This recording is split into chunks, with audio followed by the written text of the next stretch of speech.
Welcome to another episode of Business, Banking and Beyond. Today I'm excited to welcome a very special guest to the podcast, Dr. Rajul. She's an experienced doctor, a health advocate and creator of Pink Cooking Challenge, an inspiring project that raises breast cancer awareness and helps women focus on their health in a creative way. With years of experience helping patients and leading health workshops, she's also passionate about supporting women in all areas of the life.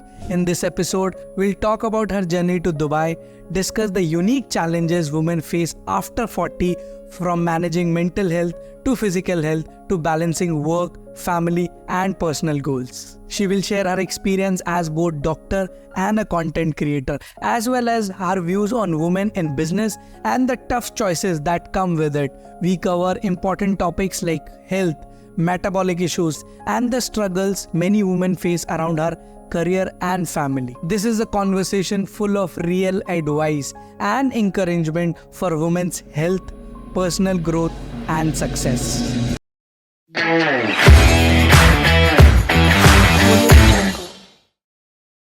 So let's get started with Dr. Rajul.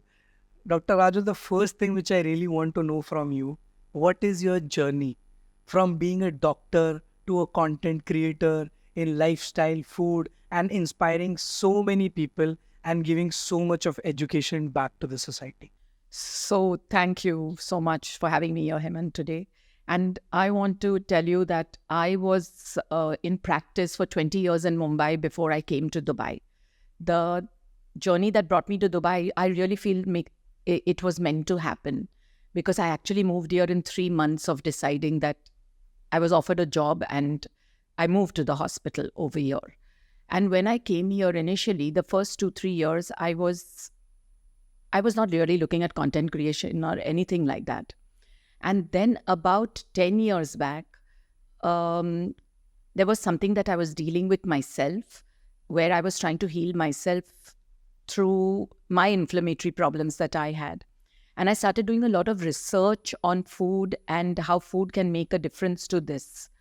And I realized I went on those specific diets. I started healing myself, and I was actually able to make myself better nearly 70% at that time through a change in my food and diet. And that slowly started off the content creation. And along with that, I realized that beauty, lifestyle, everything plays a huge role in how your health can be for the future. And my page basically says everything about what I do.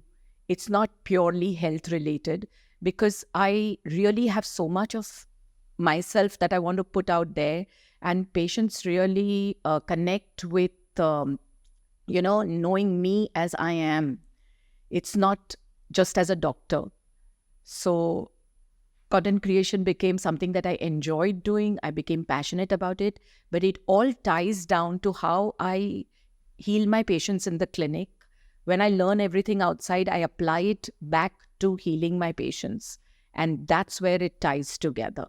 So I think the saying which says that everything starts from your personal problem, that's true with you as well. Absolutely. And you're able to feel what patients are feeling in terms of the inflammatory issues they have. Absolutely. I think we are all human, right? Even a lot of people tell me, doctor ko bhi sardi hai, doctor ko bhi khansi hoti hai.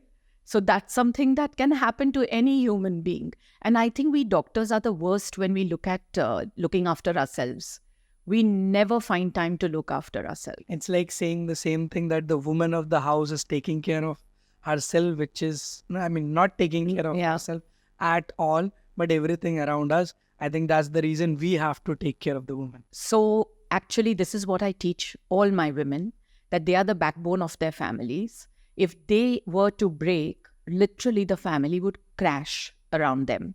And most of the times, the woman just doesn't look after herself. She's looking after her family, her parents, her husband, her in-laws, her children. They all come first. She never prioritizes herself. And I think it's important to teach the woman how to do self-care. It's how to be take care of yourself. Yes. How to be really taking care of your own mental and physical health. Absolutely. I think if you are not happy from within, and if you look at mental health and physical health, they all tie up to well-being and to wellness.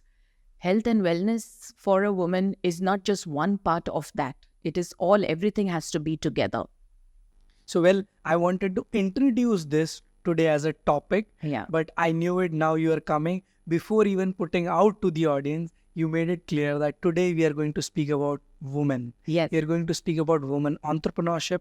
We are going to speak how women faces challenges in terms of their career, be it in a workplace or running your own business, Yes. and more on everything correlated to women. And you are the right person. Thank you so much. I'll try and help as many as I can. So before I shed light on that and we move further on that discussion, I want to know first, what was the main reason you started creating the content? Was that that you really want to educate people? Yes. Or you were really happy about doing it? What was the main reason? Education. For me, I think that has become my calling over the years. I've been in practice for 35 years now. I used to do awareness programs back home in Mumbai also, but they were about osteoporosis and menopause and things like that, because menopause was really, really close to my heart. And when I came here, I started talking about other things. I talk about nutrition, I talk about gut health, I talk about cancers, breast cancer, cervical cancer, everything in the purview of women and what she may have to face and where it's coming from. So that's why gut health, nutrition, everything plays a role in that. I would educate people on anything that I think that would help them and improve their, health in some way or the other. Truly. We'll speak on this in detail. We'll start with, first of all, why you think more and more women should approach towards entrepreneurship, why women should be at the leading place, which is again, first is entrepreneurship, because at a lot of places, the companies are not giving opportunities to women at the leading position because of the biological problem, not because of they're Yes. not capable. And we know that. Yes. Even the men's know that. Even Yes. the companies know that. So it's a biological problem. Yes. But keeping that aside, why do you feel women should be there in entrepreneurship? Because when you are your own boss, you can make your business work. A lot of women are not confident to go out and do it for themselves Reason. because they just feel that they're not confident. They feel that I'm not good enough to do this. There is a fear. The fear of not being good enough. Okay. The fear of failure. Okay. The fear of, that's one thing I want to say, that failure happens to everybody. You are going to fall, but it's how you're going to get up that matters. And till you don't try it, till you don't take the risk, most women don't take risks. They're so happy with their, their safety net, with their kind of security. Even in jobs, if you look at women, they sometimes just stay there and bear everything because they're secure with the knowledge that they're getting their salary and they're okay with that. But I think a little bit of stepping out of your comfort zone, and if you don't do that at some stage in your life, I know we have a lot of responsibilities initially in a marriage, or if you're doing something where you have children and where you are supporting the family, you're always a little careful because you don't want to, sort of do something that would disrupt the whole family picture more than anything else. But if you think you really wanted to do something, you were skilled to do it when you were younger, and then marriage and children happened, and then you thought that now there are so many women who think, I've lost the time, I don't want to do it. You've never lost the time. I feel you can do it at any time. You can be in your 40s, 50s, 60s.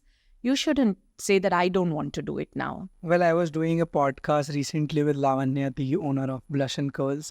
She mentioned the exact same thing. And it is in my heart as well, that women are fearful. They're not taking risks. And moreover, she mentioned about being judgmental, society being judgmental. Absolutely. I So feel even women are judgmental towards each other. We need to change that first.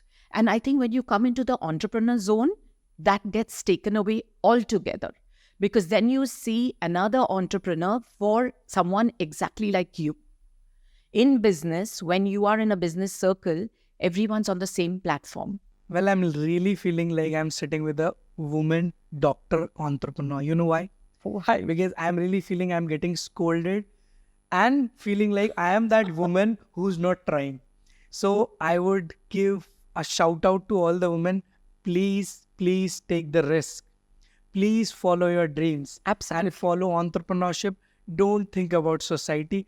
And I'm saying this to my wife as well, who's the CEO of Dangard. So I just feel I want to say something to everybody. I don't feel I have a big business at the moment because I basically work as a doctor, okay? I've been in practice for 35 years. But when we were very young, we were entrepreneurs right from the time we were in college. My sister and me, we first started with a fashion business. My sister has she's a very, very good designer. And I was very good with managing books, accounting, all of that. So I used to manage the business side of that business, and she used to manage the creative side of that business. We were in the first society exhibition back home in Mumbai, and we had done block printed saris and with matching handbags. We had actually stood in the block printing studio and got all our saris block printed. Personally, we were standing and we were doing all of that. So I've seen that part of the business. Then I've always had an interest in arts and crafts. So I'm a certified art and craft teacher from back home with Fevicryl. I've done embroidery. I've dabbled in every type of thing that I thought my passion was therein. It may not have continued into a big business, but I did do it. So what I'm trying to say to everybody is this, that if it's your passion, try it out. And you never know where it'll take you.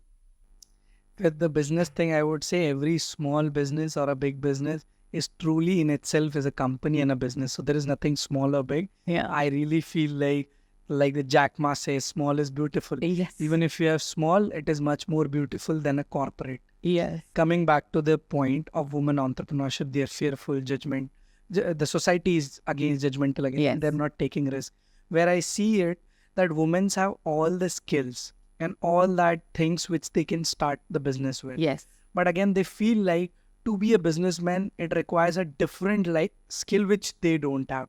So that is something which is wrong. Would you like to share something on that? So you learn along the way. If you think you don't know how to do it, you learn. You read up on it, you learn about it, and you go ahead. And you'll be surprised, especially in Dubai. There are so many women entrepreneurs that help each other along the way. So I go to a lot of networking events. I'm in a lot of entrepreneur groups, and I find women are just there backing you and they are pushing you forward. So this fear has to go. I think that's the first thing that you need to deal with yourself more than anything else. So you have mentioned some of the reasons, mainly 3 reasons why women are not going for entrepreneurship.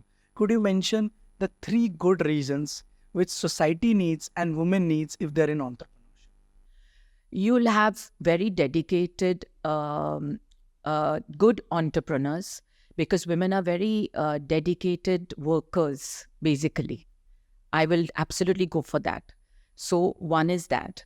Second is you will see a lot of different kind of businesses come up, which were not mainline businesses. True. So true. So you will see different things coming up, and it just increases your scope of what you're going to learn and what you're going to see.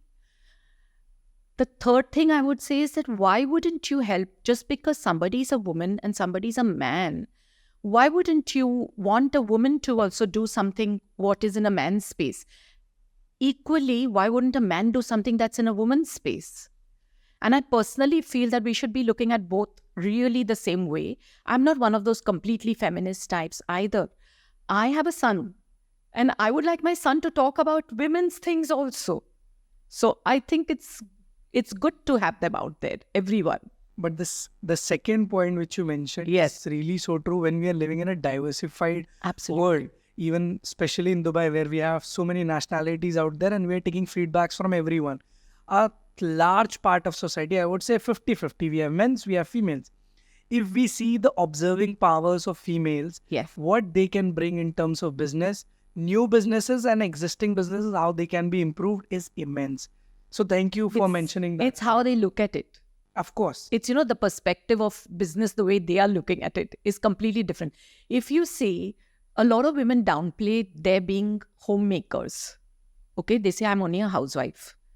But do you know how big of business housewives have to run the house? It's a big business. They don't realize they already have the skills. So if they apply it to the business, they are good savers. They're good, budgeters. They're good. They know what to get. They know how to recognize good products over bad products. If you apply the Very same important. thing to business, it's the same thing. You just have to look at it a different way. I think you mentioned the fourth point, which is the quality of the product or the service. The way women look at it is altogether different. Absolutely. I go with Jyoti out a lot. Most of the times is being spent with her. The things which she is able to observe, I'm not able to. And I've seen this with all the men's. I'm not special in that category. Yeah. I've seen those things which I'm able to observe after 1 month or after 1 year. Jyoti has already told me 1 year back. And those small observations, small control, managing of business is very, very important. So when we speak about entrepreneurship, there is one, increasing the revenue, increasing the bandwidth, increasing in terms of everything the business, but at the same time keeping the operations efficient, Correct. keeping the cost low, and women's are best at it. So, the way you have said it, maybe I was not able to say it in those terminologies, but it's the same thing. Women are best at doing all of that. There is no question about it. And I think if they can do their own businesses, they become more responsible, like their babies, how they could raise their babies. They raise their business the same way. So I feel all women should try it.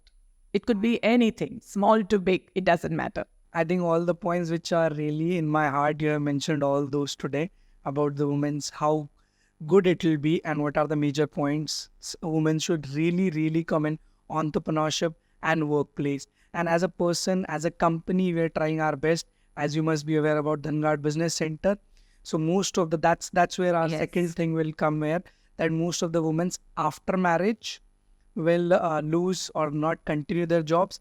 More than that, after the pregnancy, after their first kid. Yeah. So that's where my second question comes. What exactly is the numbers where the after the pregnancy, the ladies and the women are losing the jobs or not taking care for the jobs, and what's the reason and why should not they do that? Okay, so first of all, I feel that a lot of women, and it's required, you need to do, I feel raising your child and spending time. And if the woman decides that this is what I want to do, that's not a wrong decision, okay?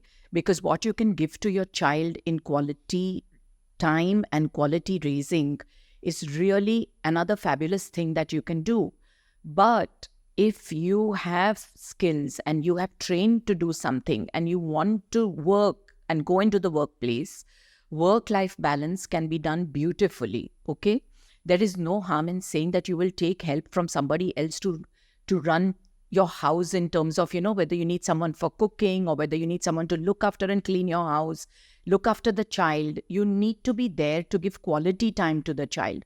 So you can balance your business as well as your house by doing that. Can we go in more detail about this? So basically, a lot of women say, I need to take time. I took time off to raise my child. What is that time off, which is the ideal time? And then after that, how you can plan to work back? I would say 6 months is very good if you can give your baby initially, because you need to be present for breastfeeding and other things. But having said that, I wouldn't even put 6 months down as a final figure, because I never did that. Okay, I went back to work on day 8 of my cesarean section. I was back in the hospital because I had 3 patients with me who had not delivered before me, my patients. And I had my son after 11 years of my marriage. Okay, so I was working till the last day, till I went, and 2 days before my cesarean, I had planned it. I was working. And then I knew I had to get back to work. So on day 9, 10 and 15 of my delivery, I had delivered another 3 patients. And then I continued to work because I had the support of my mother. I was living with her. So I was there for my child. I was feeding my baby also. I breastfed my baby for 16 months. So it's not like there's so many women today who say, I've stopped breastfeeding because I can't manage it. No, you can. There are breast milk banks there. You can do all of that. You just have to plan it properly. You need somebody to guide you to do that. You need to go out and ask the questions. And I'm not saying I'm something great or something like that, but that is something I wanted to do. And at the same time, I wanted to spend equal time with my child. So do you think is the right thing to take your kids at the workplace, and the workplace should be more comfortable for the kids as well? That's what the company should think about. Absolutely. I think every company should have a place for bringing their children. The workers can bring their children. There should be a kind of a creche facility or something like that. And a lot of companies do have it also. It's not that many, but a few do have it. And I think that will change the way stress at work will go away. Because women are very stressed when they are at work, thinking about if their children are going to come home on time, or if the children are very small, leaving them in, places where like a daycare center and things like that. And if that could be in the workplace, mothers could actually bring them with them and give them a little time in between and have less stress and be more productive at work than anything else. And I've done that actually. It's not that I had the space to take my son with me, but there have been times when I've had to take him to the hospital, and once I've left him with the reception downstairs because I had nowhere to keep him at home. And this is particularly because I had emergencies in the middle of the night and things like that.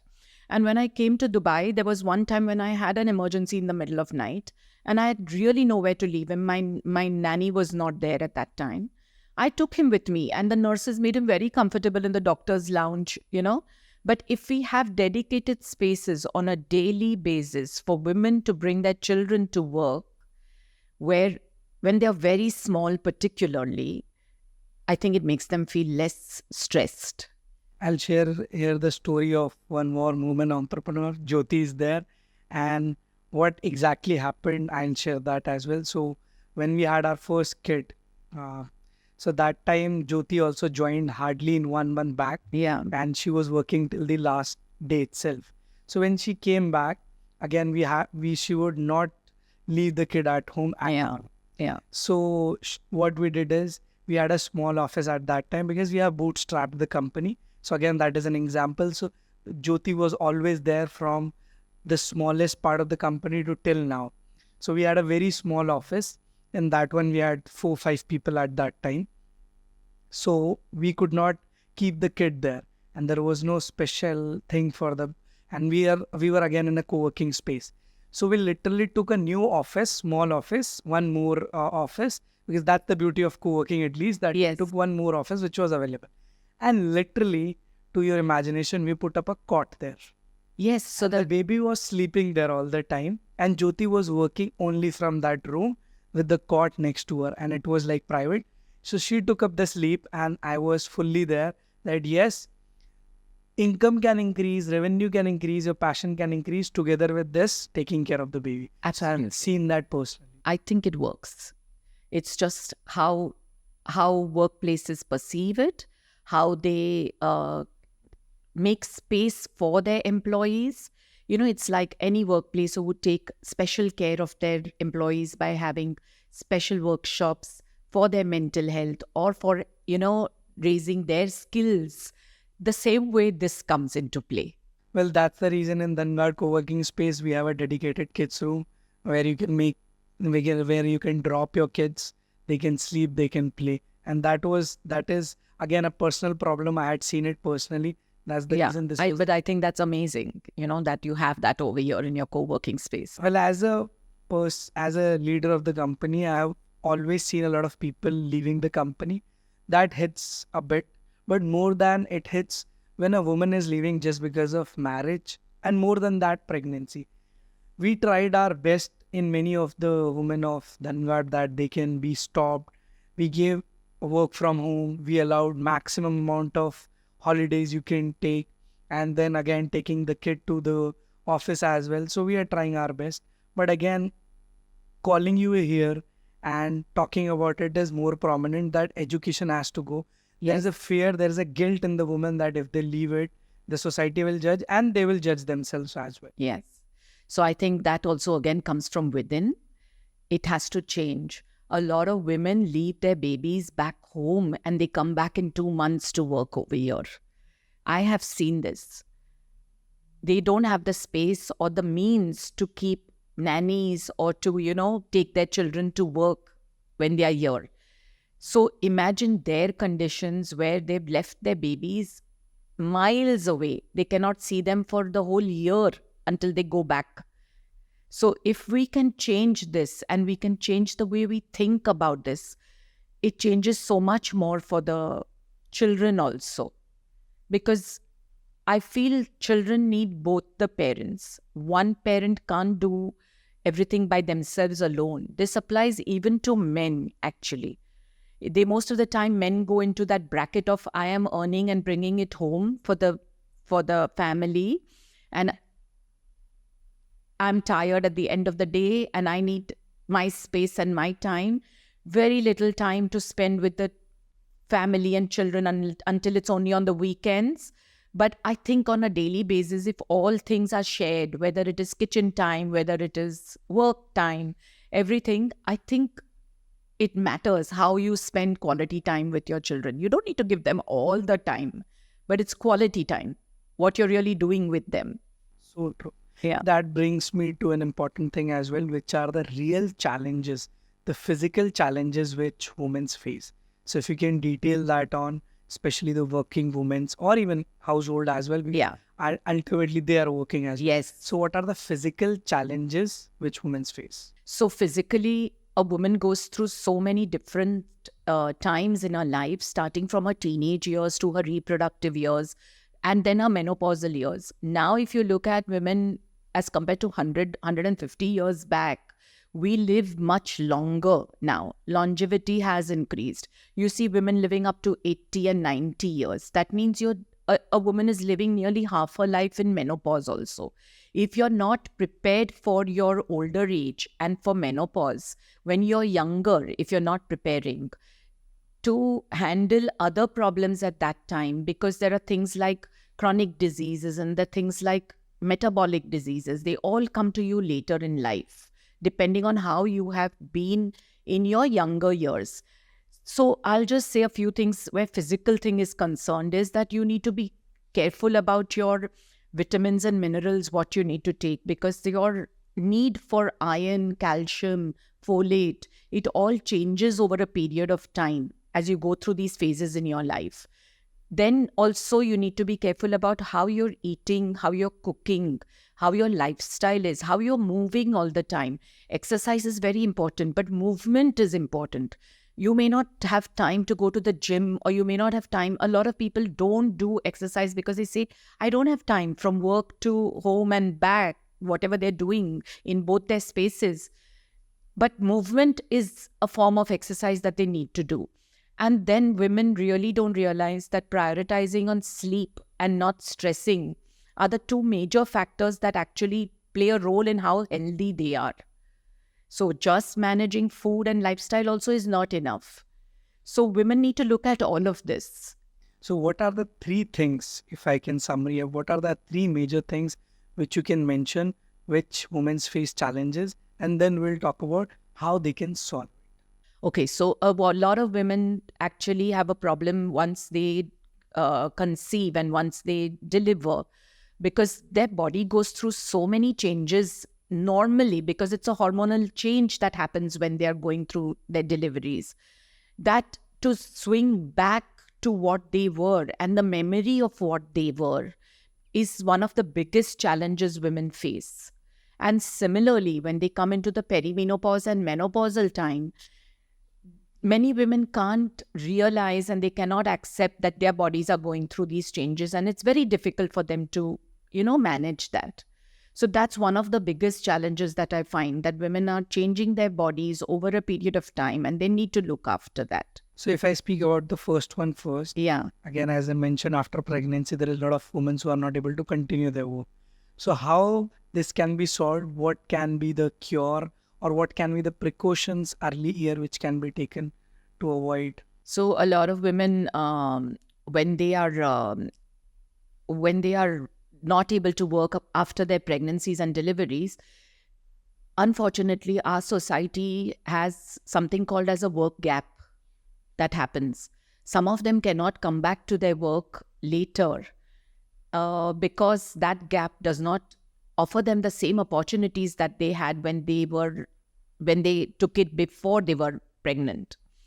That's why we see a lot of women even now going in for pregnancies later in life, because they are more career oriented and they want to be able to establish that they have proper careers in place, properly done before they think about having families.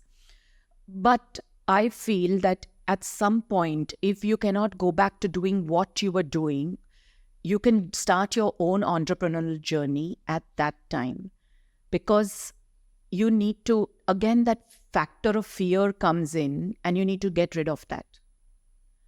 If you keep wallowing and sitting and thinking about what you had lost, you'll never get it back. So are you saying that before you go for the pregnancy, you can prepare yourself that even if you don't get the same pay or even if you don't get the same opportunity, prepare for your first woman entrepreneurial leap? Absolutely.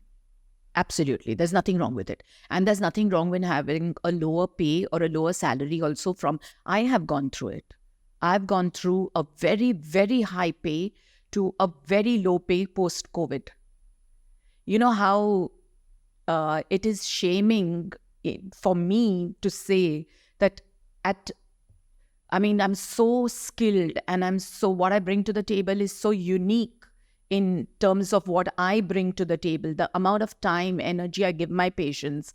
But because you're in a corporate setup that has its own rules that you have to follow, I feel that there's nothing wrong with it, because if they gave you less salary, that's fine. It's your choice what you did. And I never let my patients suffer because that happened, because that is my main passion. Have you seen any woman after pregnancy has done some woman entrepreneurship leap she has taken, and what were those small businesses which you can try after? So many. I cannot even begin to tell you. There are skincare. I know somebody who does skincare, organic skincare. She's a skincare formulator and she started in her late 50s. So what am I supposed to say? There are people who have done clothes from home, saris from home, and sustainable, eco-friendly saris and, businesses. Women entrepreneurs are not only thinking about how they can make it better for themselves. Fitness, dietitian. But even dietitian and nutritionists, of course, there are so many life coaches, nutritional coaches, well-being coaches that have come up after COVID by itself. And these are all women who have gone out and done something for themselves, who are teaching others how to do it now.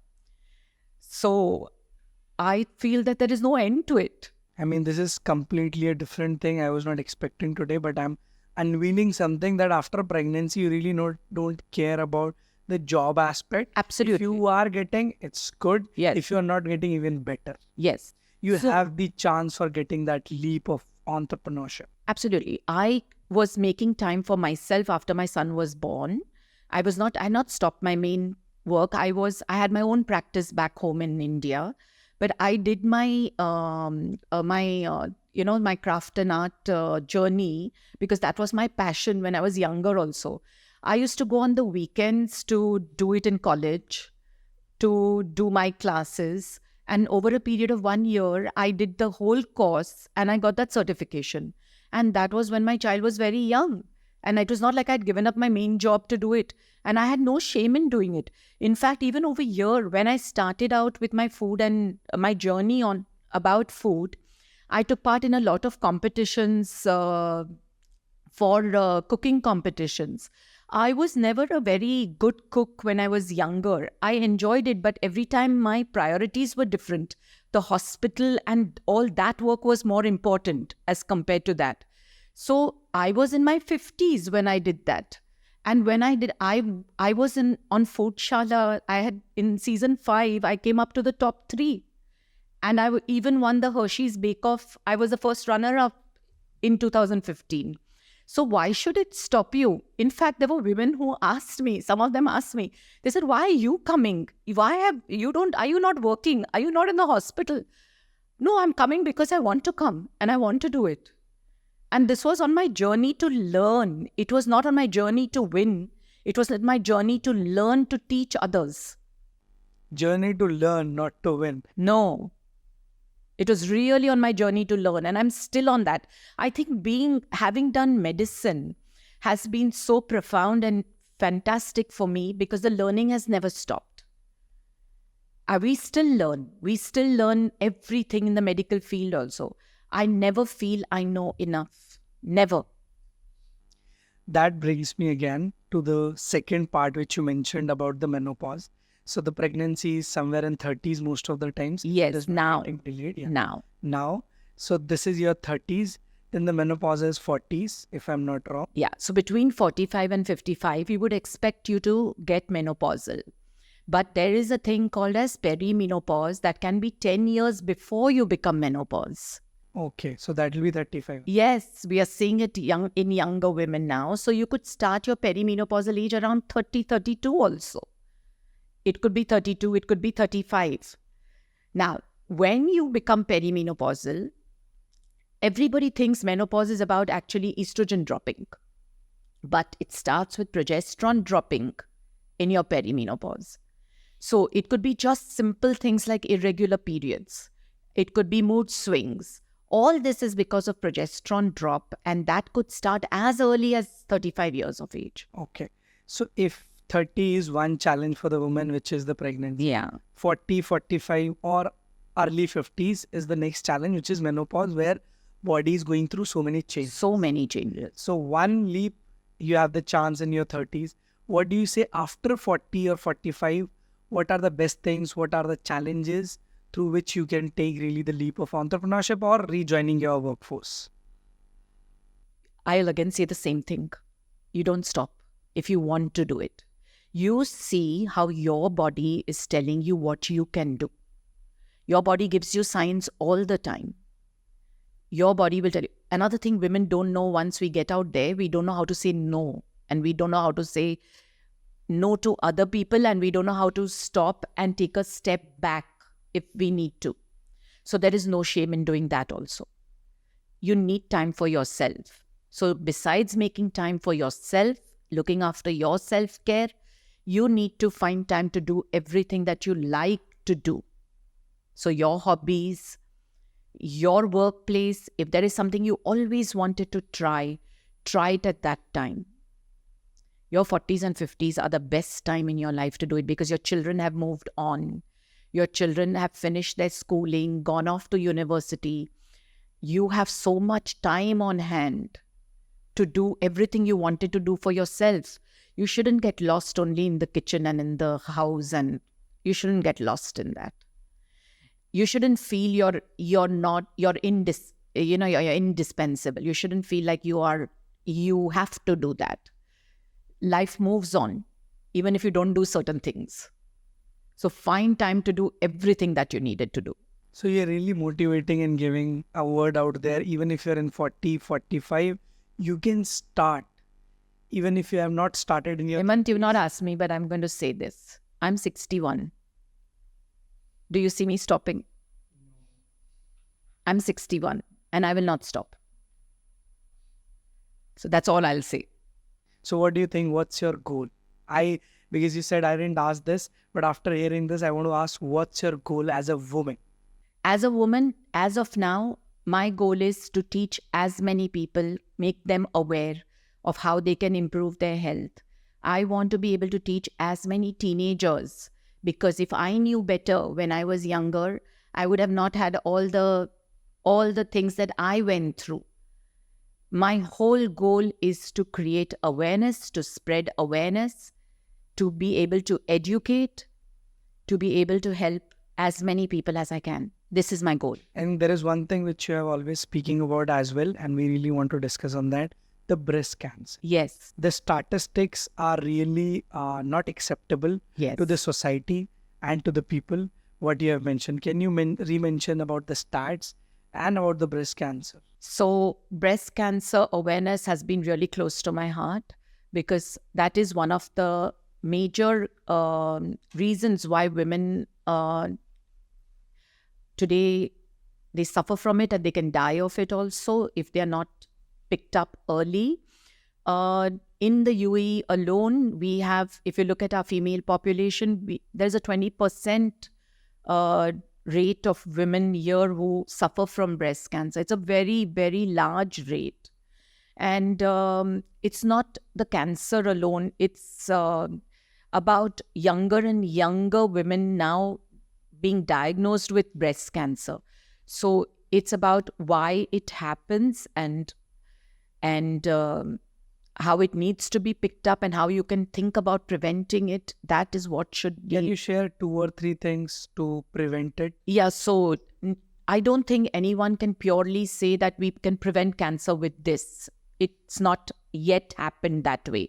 But there is a certain kind of lifestyle change that you can do that can help you reduce your risk for getting cancer.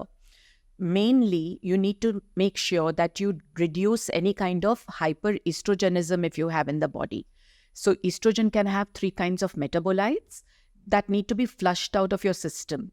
One or 2 of them are really not good for your system. They need to be flushed out properly. Now, if you eat a lot of wrong foods, let's say, like a lot of sugary stuff, a lot of processed food, your pressure on your liver to do the detoxification, and that becomes more. So if your liver is not functioning properly, your gut is not functioning properly, the detoxification process does not work properly. And this can increase your risk. So that is why food lifestyle makes a huge difference in how you can reduce your risk. It's also about how you use your skin care, things that come under your kitchen shelf. So your detergents and your aerosols and everything, they all contain stuff that can be hormone disruptors. And these things are known to cause, they are little high risk if they are around. So if you can look after all of that, it will help. Well, I think that will be really helpful. This was related to everything in terms of physical challenges Yes. which women can face. The last thing would be the mental stress. And why it is important is that as a man, you're really not cared about your woman. As a man, I'm telling it. So maybe a little bit of that is there in me as well, which I'm always working on it, and many men's, because this is a traditional change which we are seeing. So men's don't care. So the whole responsibility goes to the woman, and they're the backbone of household. So you already have so much of stress of household, kid, home, grandfather, your mother and my mother. So it's like relative how we work in India. So that is already there. Then when you want to take a leap as a woman entrepreneurship, then you have a challenge of handling company as well. So how women can handle these mental stress and still work and become entrepreneurs? So many times, the first thing I'll say is that men and women traditionally have certain roles to play, which has changed over the years. Okay. And I think women, if they don't start teaching their sons how to look at this differently, it will never change over the years also. So the first thing I'll tell you is you need to teach your son how to look at his woman in future. Okay, that is very important. Then you need to look after yourself and stop depending on the man to look after you. So whether it is financial independence, whether it is independence in the way you think. So the minute you have your men who allow you to, why should I say allow, who will be supportive of you to go out and work, okay, who help you at home, who let you have your space and don't tell you should be doing this. When you have that kind of a partner, or when you can sit down and talk to the partner and tell him that this is also an important part of it, if their mothers have not taught them, you can start the process, okay? Because that is the first change you need to make before you go out. You don't want a clash at home about you going out and not having that support. And I think most men do support their women when they go out now. Yes. But still, there are certain roles that they expect them to do when they come back home. Yes. So that needs to change. Okay. So you have to assert and you have to say that your self-care is very important. That's the first thing you need to do. If you don't ask, you don't get. You have to ask. And you have to show the man that you are important too. You need to make time for yourself to go to the doctor. You need to make time for yourself to go to the, as you go for the manicure, pedicure, to the parlor. Pamper yourself regularly. Go for massages also, that will make you feel good. They're really good. It's not just going for a massage. It's good for your hormones also. And then you need to prioritize your fitness. You need to keep moving. You need to sleep well. And you need to not stress. And not stressing, meditation and breathing are two very important parts of not stressing. Stress everybody has in today's life, okay? But it's how you react to that stress, how you make yourself emotionally well, how you increase your emotional wellness. Emotional wellness is when you know how you want to react to a certain situation without injuring yourself from within. So you have to build up that slowly, your reaction to everything that happens around you. And the first thing you can do simply is by learning to breathe correct. You can concentrate on your normal breath. Breathe 3 times to 5 times every time you feel I'm stressed. Okay? And concentrate on the breath. That itself becomes a meditation. Well, I think I really want to mention here 2 very important things which I learned from you and everybody out there will learn. The first thing is all what you said is really applicable to every woman out there from 20s, 30s, 40s, 50s, 60s. Even 70s and 80s. And when I call you next time, 70s will speak, even 80s will speak. I hope so, yes. I'm very inspired by my mother. She's in her 90s. She has more energy than me. So I can only say that I can never, sometimes I also get a little tired. I feel, do I really need to do this? And then I say, look at her and I say, she'll in fact tell me, go ahead and do this. The second thing which I learned is, with Jyoti is already applying. And I don't know from where she's learning. And I'm really mind-boggled all the time to see the business learning and the personal learnings. We have 2 boys. And she's raising those 2 boys like 2 girls. Yeah, I think I did the same with my son. And I think it's really important. It's important that you teach your son how to respect the woman. We teach the woman to respect the man, right? All the time. It comes innately, it comes to us culturally. Okay? I think it's in every culture. We don't realize it. In every culture, because traditionally, they are the people who bring the money home. They are important. Everyone is important. I'm not saying they're not important. But I feel if we learn to respect each other as on the same level, money should not be the deciding factor for your respect level. So this thing I will end with a joke. Yeah. वो भी हिंदी में. I am a humorous person. I like to speak on this. तो मैं एक बार कपिल शर्मा का show देख रहा था. We all watch it. और I saw that like 4 or 5 years maybe. उस टाइम पे उस जोक की मुझे वैल्यू समझ नहीं आई. बहुत सारी ऐसी चीज़ें होती है that we are not able to understand that particular time later in the stage. So the Kapil Sharma has that ना कि audience में से किसी को खड़ा करेंगे and he will ask a question and then he will cross question. So there was this guy who stood up in the audience and he said कि यार मेरी वाइफ तो मेरी वैल्यू ही नहीं समझती है. वो कहती है आप पागल हो, आप घर पे आते हो तो कुछ भी ठीक से नहीं कर पाते. You're not able to do anything, and which is true for many men. Many men, yes. But the point he was making is कि मैं एक साल का 1 करोड़ कमाता हूँ और जब मैं घर पे आता हूँ तो she feels me like a fool. तो मैं कैसे 1 करोड़ कमा लेता हूँ? That time I couldn't understand this, but later on when I processed it, I felt कि कोई बहुत बड़ा challenge नहीं है. Even if woman wants to earn that much, she can. But you cannot really say कि घर पे आके ये सब नहीं हो सकता है. So I learned that, and that is what the way he really meant it. And this तरह से Kapil Sharma took it, that yes, it will be still a foolish category only, because if you're really smart at workplace, what makes you so foolish at home? So I think with this, we end our today's podcast. Thank you so much for coming at business, banking, and beyond. I learned so much, and I'm really happy that I called you here. For myself, it was my personal learnings, so many things, and we'll keep seeing you in further things as well. Thank you so much, Hemant. It's actually my pleasure that I'm over here.